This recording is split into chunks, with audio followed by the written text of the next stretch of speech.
नमस्कार दोस्तों, आपका स्वागत है मेरे यूट्यूब चैनल में और मैं आशा करता हूँ कि आप लोग बहुत ही अच्छे होंगे। तो आज जो टॉपिक कवर करने जा रहे हैं वो है विद कॉलम इन स्पार्क। तो विद कॉलम के क्या-क्या यूज़ हो सकते हैं और इंटरव्यू आपसे क्या-क्या क्वेश्चन पूछ सकता है। टॉपिक तो वैसे ये बहुत ही ईज़ी है, लेकिन कभी-कभी जो लोग नया-नया स्टार्ट करते हैं स्पार्क में, वो थोड़ा कन्फ्यूज़ हो जाते हैं कि क्या विद कॉलम हमेशा ही एक नया कॉलम क्रिएट करेगा? क्या विद कॉलम सिर्फ़ एक्जिस्टिंग डेटा में जो कॉलम्स है सिर्फ़ उन्हीं को ही अपडेट करेगा? तो तो उन्हीं टॉपिक्स को कवर करने के लिए ये वीडियो मैं बना रहा हूँ। तो चलिए पहला यूज़ केस हम समझते हैं। तो इसके मेनली 2 यूज़ केस होते हैं। पहला होता है या तो एक नया कॉलम क्रिएट करेगा और नहीं तो अगर आपका कॉलम ऑलरेडी है तो उसको ये एक्जिस्टिंग डेटा को अपडेट करेगा। तो पहले तो चलिए एक्सेल पे चलते हैं और समझते हैं पहले इसको। तो तो ये एग्जांपल के थ्रू इसको समझते हैं। पहले जैसे आप देख सकते हैं इसमें मेरे पास एक डेटा है जिसमें सिर्फ नेम, एज एंड सैलरी है, ठीक है?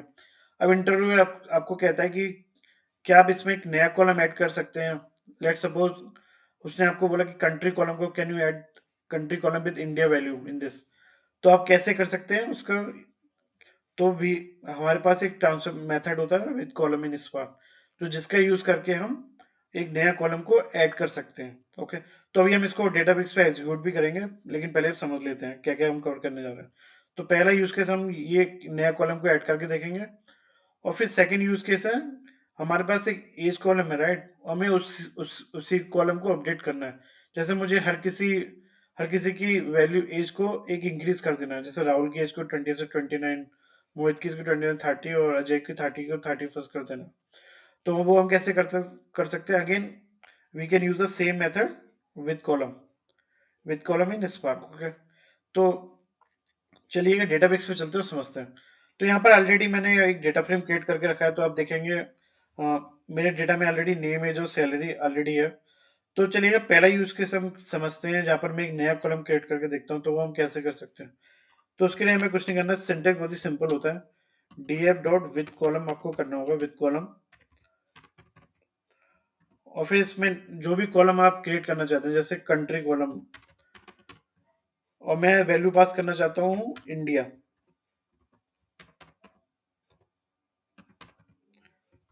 चलिएगा df डॉट शो करके देखते हैं क्या ये नया कॉलम क्रिएट करेगा या नहीं।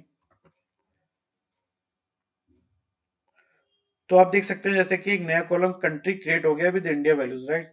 तो जब भी आपसे इंटरव्यू कहे कि क्या आप एक नया कॉलम करके दिखा सकते हैं डेटा में, तो सिंपली आपको क्या करना है, विद कॉलम और कॉलम का नेम और उसमें जो भी आपको वैल्यू पास करनी है, राइट?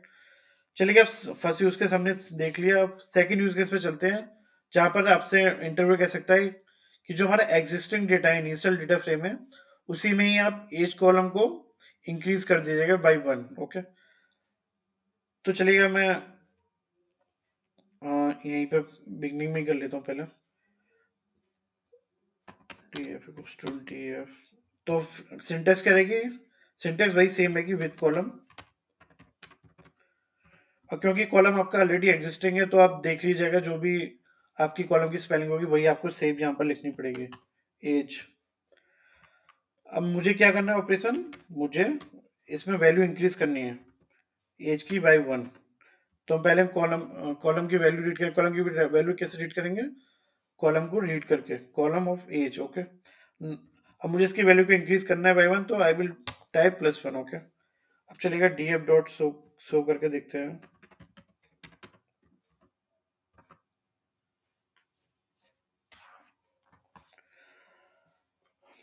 ओके, तो आप देख सकते हैं इसमें कंट्री भी आ रहा है, क्योंकि आई थिंक मैंने पहले इसमें कंट्री कॉलम ऐड कर दिया था, इसीलिए आ रहा है। बट ठीक है, उस पर ज़्यादा फोकस नहीं करते क्योंकि एज को हमें अपडेट करना था, तो वो हम चेक करते हैं क्या एज अपडेट हुआ या नहीं। तो आप एज देख सकते हैं 28 से 29 हो गया राहुल का, मोहित का 29 से 30 हो गया और अजय का 30 से 31 हो गया। सो इट मीन जब भी इंटरव्यू आपसे कहे कि एज कॉलम, सॉरी, कोई भी एग्जिस्टिंग कॉलम को अपडेट करने को है, तो भी आप विद कॉलम यूज कर सकते हैं, राइट? हमेशा याद रखिएगा कि जो भी स्पेलिंग होगी आपकी एग्जिस्टिंग कॉलम की, उसको ध्यान रखिएगा, वही आपको यहाँ पे लिखनी है। अगर मैं यहाँ पे गलती से भी कुछ भी और टाइप कर दूं, जैसे एज एज 1 कर दूं यहाँ पे, तो ये उस कॉलम को अपडेट नहीं करेगा, ये एक नया कॉलम क्रिएट कर देगा। चलिए मैं आपको करके दिखाता हूँ यहाँ पर। ये एक और कॉलम क्रिएट कर देगा एज 1।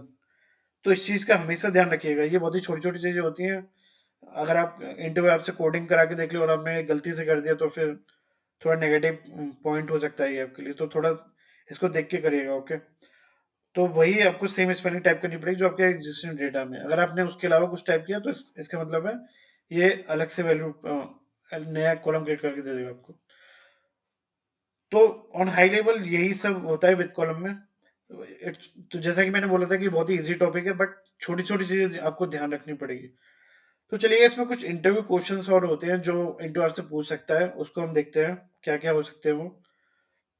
तो पहला क्वेश्चन है, what does with column function do in Python. तो जैसा कि हमने इसको ऑलरेडी कवर कर लिया, राइट, कि या तो हम नया कॉलम क्रिएट कर सकते हैं और या एग्जिस्टिंग कॉलम को अपडेट कर सकते हैं। लेकिन हमेशा याद रखिएगा, स्पेलिंग का हमेशा ध्यान रखिएगा अगर आप एग्जिस्टिंग डेटा को अपडेट कर रहे हैं। अगर आपने उसके अलावा कुछ और यूज किया तो फिर जैसा कि हमने यहाँ पर देखा था, एक नया कॉलम हमें यहाँ पे क्रिएट हो गया था। तो इस चीज का हमेशा ध्यान रखिएगा, ये छोटी सी चीज है लेकिन इसका ख्याल रखिएगा। फिर है second, how can you add a new column with a constant value.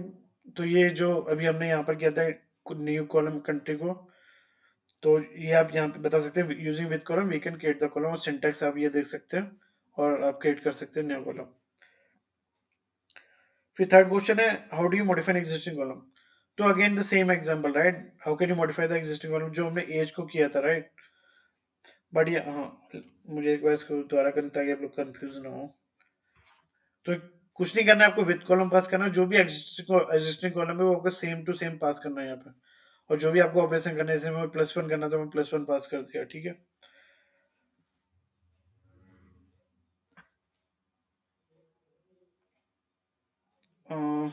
Then fourth question is, does with column modify, yes. तो विद कॉलम आपका हमेशा डेटा फ्रेम को मॉडिफाई करेगा, राइट। जैसे अगर मुझे नया कॉलम क्रिएट किया तो ऑब्वियसली मेरे डेटा फ्रेम का स्ट्रक्चर सेम नहीं रहा, राइट। और मॉडिफाई करेंगे तो भी ये आपकी वैल्यू को अपडेट कर देगा, राइट। तो you can say yes, it modify the data frame. What is the difference between with column select. So with column का यूज केस जैसे आपने देख लिया, we can create a new column और we can modify the existing data. Select क्या करता है, select simply जैसे सिक्वल क्वेरी में सेलेक्ट करते हैं, राइट। तो मुझे एक बार तो सेम आप डेटा फ्रेम में भी कर सकते हैं। तो फॉर एग्जांपल अगर मैं यहाँ पर करूँ df equal to tf dot select, जैसे सपोज मुझे सिर्फ नेम और एज चाहिए, डिस्प्ले करना है मुझे, तो आप देखेंगे सिर्फ मुझे यहाँ पे नेम और एज ही आएगा यहाँ पर। तो ये भी बहुत ईजी था, राइट। विद कॉलम और सेलेक्ट में क्या डिफरेंस है, विद कॉलम आपका न्यू न्यू कॉलम्स क्रिएट करने के लिए और एग्जिस्टिंग कॉलम को अपडेट करने के लिए, और सेलेक्ट क्या होता है, simply selecting the column from the data frame, okay. तो आई होप ये छोटी सी वीडियो आपको पसंद आई होगी। बहुत, जैसा कि मैंने बोला था, बहुत इजी टॉपिक है, लेकिन जो लोग नया नया स्पार्क में आते हैं उनके लिए थोड़ा कंफ्यूजन हो जाता है। तो आई होप कि अगर आपसे कोई विद कॉलम पे कोई क्वेश्चन पूछेगा तो आप इसका सिंपली आंसर दे सकते हैं। अगर आपको वीडियो पसंद आए तो मेरे चैनल को सब्सक्राइब करिएगा और वीडियो को लाइक करिएगा, कमेंट करिएगा। धन्यवाद, मिलते हैं अगली वीडियो में, नमस्कार।